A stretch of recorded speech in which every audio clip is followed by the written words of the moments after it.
दोस्तों, स्वागत है आपका मेरे YouTube चैनल इंग्लिश बाबू पर। और आज मैं फिर हाजिर हूँ आपके साथ एक नई स्टोरी लेकर। और दोस्तों, आज जो स्टोरी मैं आपके लिए लेकर आया हूँ ये एक शॉर्ट मॉरल स्टोरी है। बहुत ही प्यारी मज़ेदार कहानी है। कहानी सुनने में आपको मज़ा आएगा। उसके अलावा दोस्तों, आज की इस स्टोरी में आपको कुछ नए इंग्लिश के वर्ड मीनिंग सीखने को मिलेंगे, उनकी करेक्ट प्रोनाउंसिएशन के बारे में पता चलेगा। और हमेशा की तरह जो इसका ग्रामर का पार्ट है उसे बिल्कुल डिटेल में कवर करेंगे, तो एक एक स्ट्रक्चर को आप बड़ी आसानी से सीख पाएंगे। तो चलिए दोस्तों, आज की इस कहानी को हम शुरू करते हैं। और सबसे पहले कहानी का टाइटल देखते हैं।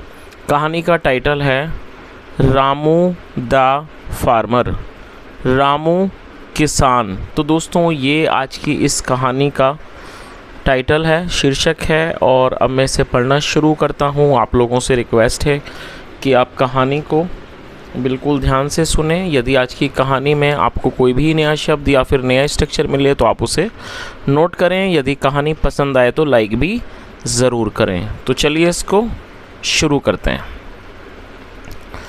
There was a farmer called Ramu, who had an old horse for tilling his fields। क्या मतलब हुआ? There was a farmer called Ramu। दोस्तों, ये जो वाक्य है ये एक सिंपल पास्ट का सेंटेंस है।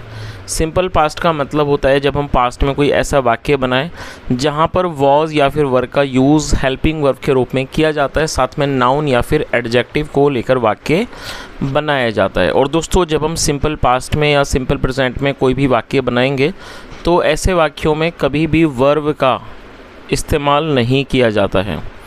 और यदि इस तरह के वाक्यों की शुरुआत में दोस्तों देयर आएगा तो देयर जो है उसकी कोई मीनिंग नहीं निकाली जाती है। देयर का प्रयोग मात्र वाक्य को बनाने में प्रयोग किया जाएगा, लेकिन इसकी यहाँ पर कोई मीनिंग अलग से नहीं निकाली जाएगी। तो क्या अर्थ हुआ? There was a farmer called Ramu, एक रामू नामक किसान था। Who had an old horse. दोस्तों, हु एक रिलेटिव प्रोनाउन है। जब हम किसी का रेफरेंस देते हैं तो रेफरेंस देने के लिए हु का यूज़ किया जाता है। और ये जो वाक्य है ये पास्ट पजेसिव है। पास्ट पजेसिव का अर्थ होता है जब हम पास्ट में कोई ऐसा वाक्य बनाते हैं जहाँ ये दर्शाते हैं कि पास्ट में किसी के पास कुछ था। फॉर एग्ज़ाम्पल, मेरे पास घड़ी थी, तो इस वाक्य में मैं ये दर्शा रहा हूँ कि पास्ट में मेरे पास कोई वस्तु थी। तो ऐसे वाक्यों को पास्ट पजेसिव कहा जाता है। और पास्ट पजेसिव में हमें हैड का यूज़ हेल्पिंग वर्ब के रूप में करना होता है। तो यदि मैं इस वाक्य को ट्रांसलेट करूँ, मेरे पास घड़ी थी, तो इसका आंसर होगा आई हैड ए वॉच। तो हैड का प्रयोग यहाँ पर हेल्पिंग वर्ब के रूप में किया गया है। ठीक वैसे ही यहाँ पर भी हेल्पिंग वर्ब के रूप में किया गया है। हु हैड, जिसके पास था, एन ओल्ड हॉर्स, एक बूढ़ा घोड़ा, फॉर टिलिंग, टिलिंग मतलब जुताई करना, जुताई करने के लिए, जोतना, जोतने के लिए, हिज फील्ड्स, उसके खेतों को। और दोस्तों, यहाँ पर मैंने आपको पास्ट पजेसिव के स्ट्रक्चर के बारे में बताया। मैं आपको दो वाक्य देता हूँ, आप उन्हें ट्रांसलेट करके कमेंट में बताएं। नोट कर लीजिए उनको। पहला सेंटेंस है हमारे पास घर था। दूसरा वाक्य है हमारे पास कार थी। चलिए अब इस तरह से पूरी लाइन का क्या अर्थ निकला। There was a farmer called Ramu, एक रामू नामक किसान था। Who had an old horse, जिसके पास एक बूढ़ा घोड़ा था। फॉर टिलिंग हिज फील्ड्स, अपने खेतों की जुताई करने के लिए, अपने खेतों को जोतने के लिए। One day his horse ran away. दोस्तों, ये जो वाक्य है ये पास्ट इंडेफिनिट का अफर्मेटिव वाक्य है। और जब हम पास्ट इंडेफिनिट में कोई भी अफर्मेटिव का वाक्य बनाएंगे तो वहाँ सेकंड फॉर्म का यूज़ किया जाता है। रन मतलब, रन अवे का मतलब होता है भाग जाना, दौड़ कहीं से चले जाना। सेकंड फॉर्म में रैन अवे। तो क्या अर्थ हुआ? वन डे, एक दिन, हिज हॉर्स, उसका घोड़ा, रैन अवे, भाग गया। All the farmers neighbours sympathized with Ramu over his bad luck. क्या अर्थ हुआ? All the farmers neighbours. दोस्तों, यहाँ फार्मर के बाद एपिस्ट्रोफी एस है जिसका अर्थ होता है काकी के। जब हम किसी भी नाम या व्यक्ति के साथ कुछ जोड़ना चाहते हैं तो एपिस्ट्रोफी एस का यूज़ किया जाता है, जिसकी हिंदी होती है का के की। नेबर्स मतलब पड़ोसी, तो फार्मर्स नेबर्स का मतलब हुआ किसान के पड़ोसी। ऑल द फार्मर्स नेबर्स किसान के सारे पड़ोसी सिंपैथाइज्ड विद रामू। सिंपैथाइज का मतलब होता है सहानुभूति प्रकट करना। क्या अर्थ हुआ इस लाइन का कि किसान के सारे पड़ोसियों ने रामू के साथ या रामू के प्रति सहानुभूति प्रकट की ओवर हिज बैड लक, उसके दुर्भाग्य के लिए। बैड लक मतलब होता है बुरा नसीब, दुर्भाग्य। तो पूरी लाइन का क्या अर्थ निकला कि किसान के सभी पड़ोसियों ने रामू के साथ या रामू के प्रति सहानुभूति प्रकट की ओवर हिज बैड लक, उसके बैड लक के लिए, उसके दुर्भाग्य के लिए। रामू रिप्लाइड, रिप्लाई का मतलब जवाब देना होता है, सेकंड फॉर्म में रिप्लाइड। रामू रिप्लाइड, रामू ने जवाब दिया। Bad luck, good luck. Who nose, दोस्तों ये हु नोज़ जो है यहाँ पर हु का यूज़ किया गया है। हु एक रिलेटिव प्रोनाउन होने के अलावा ये एक इंट्रोगेटिव शब्द भी है। हु का मतलब होता है कौन, और जब हम, और ये जो वाक्य है ये प्रेजेंट इंडेफिनिट का सेंटेंस है। जब सिंगुलर सब्जेक्ट होगा तो फिफ्थ फॉर्म का यूज़ किया जाता है। तो क्या अर्थ हुआ, रामू रिप्लाइड, रामू ने जवाब दिया। Bad luck, good luck. बुरा, दुर्भाग्य, सौभाग्य या मतलब कि बुरा नसीब, अच्छा नसीब। हु नोज़, कौन जानता है। आगे देखिए, a week later the horse returned with a herd of wild horses from the hills. क्या अर्थ हुआ, अ वीक लेटर। लेटर मतलब बाद में, अ वीक लेटर का अर्थ हुआ कि एक हफ्ता बाद। द हॉर्स रिटर्न्ड, दोस्तों ये भी पास्ट इंडेफिनिट का वाक्य है जहाँ पे सेकंड फॉर्म लगाई जाती है। रिटर्न मतलब लौट आना, second form return. The horse return, घोड़ा लौट आया। विद अ हर्ड, हर्ड का मतलब झुंड, एक झुंड के साथ। ऑफ वाइल्ड हॉर्सेस, वाइल्ड मतलब जंगली, जंगली घोड़ों के झुंड के साथ लौट आया। फ्रॉम द हिल्स, पहाड़ों से। तो पूरी लाइन का क्या अर्थ निकला देखिए, a week later the horse return with a herd of wild horses from the hills. एक हफ्ते बाद घोड़ा पहाड़ी घोड़ों के झुंड के साथ जंगली घोड़ों के झुंड के साथ पहाड़ों से लौट आया। दिस टाइम मतलब कि इस बार द नेबर्स कॉन्ग्रेचुलेटेड रामू। दोस्तों कॉन्ग्रेचुलेट का मतलब होता है बधाई देना, और ये सेकंड फॉर्म है, आप इसे नोट कर लीजिए। कॉन्ग्रेचुलेटेड इस शब्द का बहुत हम यूज़ करते हैं जब हम किसी को बधाई देते हैं। और कॉन्ग्रेचुलेशन जो है वो नाउन है जिसे हम संज्ञा के रूप में प्रयोग करते हैं, और कॉन्ग्रेचुलेट जो है वर्ब है। तो यहाँ पर वर्ब का प्रयोग किया गया है, और ये पास्ट इंडेफिनिट का वाक्य है, तो यहाँ पर सेकंड फॉर्म लगाई गई है। दिस टाइम, इस बार। द नेबर्स कॉन्ग्रेचुलेटेड रामू, इस बार। On his good luck, on his good luck.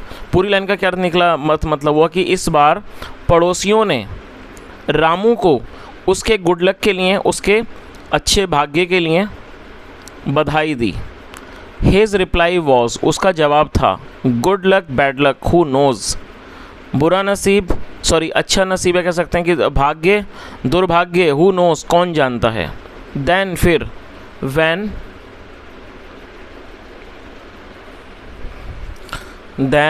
when Ramu's son attempted to tame one of the wild horses, he fell off its back and broke his leg। क्या अर्थ हुआ, then मतलब तब, और van मतलब जब, मतलब फिर जब। रामूज सन मतलब कि फिर जब रामू के बेटे ने अटेम्प्टेड टू टेम। दोस्तों ये जो वाक्य है इसको अच्छे से समझ लीजिए ताकि आप इसको क्लियरली समझ सकें। ये भी पास्ट इंडेफिनिट का वाक्य है जहाँ पर सेकंड फॉर्म लगाई जाती है, और आप इसे नोट कर लीजिए। अटैम्प्ट का मतलब होता है किसी चीज़ का प्रयास करना। आपने इस शब्द को ज़रूर सुना होगा, अटैम्प्ट करना।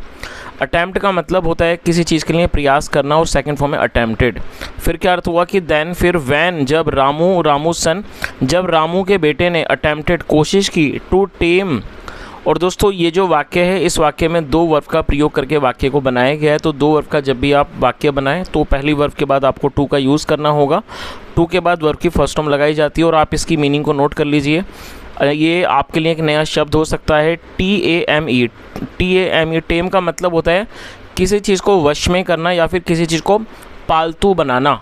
तो अब आप इसकी मीनिंग को अच्छे से समझ जाएंगे। फिर क्या अर्थ हुआ कि देन, फिर। वैन रामू सन, जब रामू के बेटे ने अटेम्प्टेड, कोशिश की। टू टेम पालतू बनाने की, one of the wild horse, एक जंगली घोड़े को, ही फेल, वह गिर गया, फॉल मतलब होता है गिरना और ये सेकंड फॉर्म है पास्ट का ये वाक्य, ही फेल ऑफ, वह गिर गया, गिर पड़ा, या कह सकते हैं वह गिर गया, इट्स बैक, उसकी पीठ से, एंड ब्रोक हिज लेग, और उसकी टांग टूट गई। तो दोस्तों इस तरह से पूरी लाइन का क्या अर्थ निकला कि फिर जब रामू के बेटे ने एक जंगली घोड़े को पालतू बनाने की कोशिश की, वह उसकी पीठ से गिर गया और उसकी टांग टूट गई।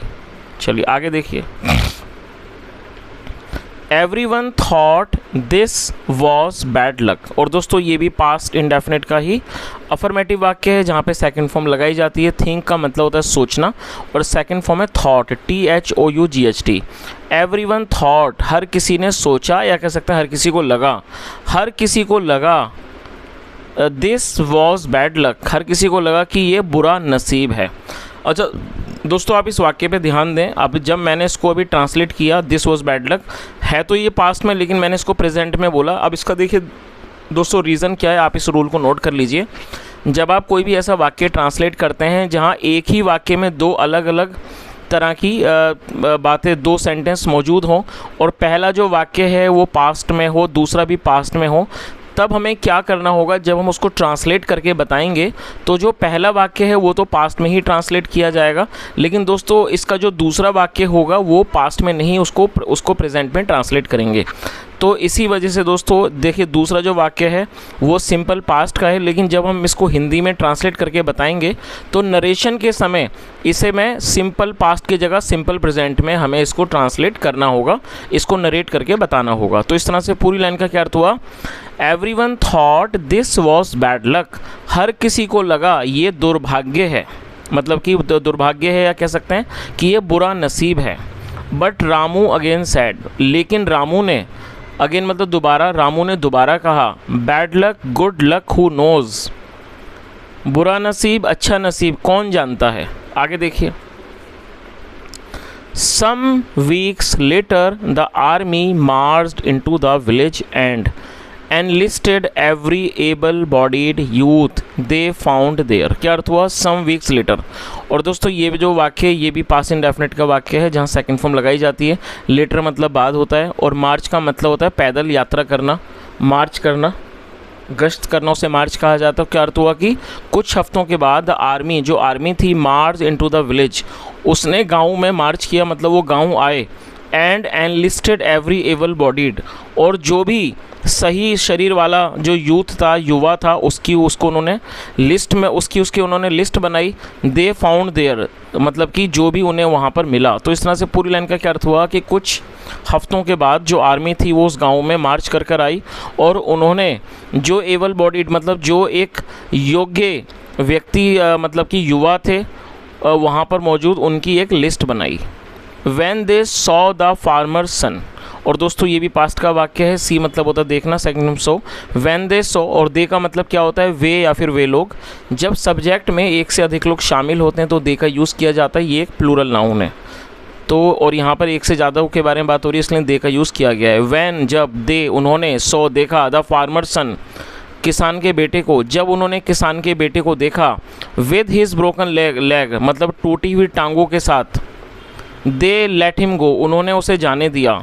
Now was that good luck, अब क्या वो अच्छा नसीब था, बैड लक या बुरा नसीब। हु नोज़ कौन जानता है। चलिए दोस्तों अब इस कहानी का जो मॉरल है वो भी जल्दी से देख लेते हैं। We can not control our destiny, क्या अर्थ हुआ, वी कैन नॉट कंट्रोल। और दोस्तों आप इसे नोट कर लीजिए, DESTINY, डेस्टिनी का मतलब होता है नसीब या कह सकते हैं भाग्य। We can not control our destiny का मतलब है कि हम अपने भाग्य को, अपने नसीब को कंट्रोल नहीं कर सकते हैं। चलिए तो दोस्तों ये आज की एक छोटी सी कहानी थी और मैंने अपनी तरफ से पूरी कोशिश की आपको एक एक वर्ड की मीनिंग बताने की, क्योंकि छोटी स्टोरी थी तो मैंने कोशिश की आपको हर एक वर्ड की मीनिंग बताई जाए।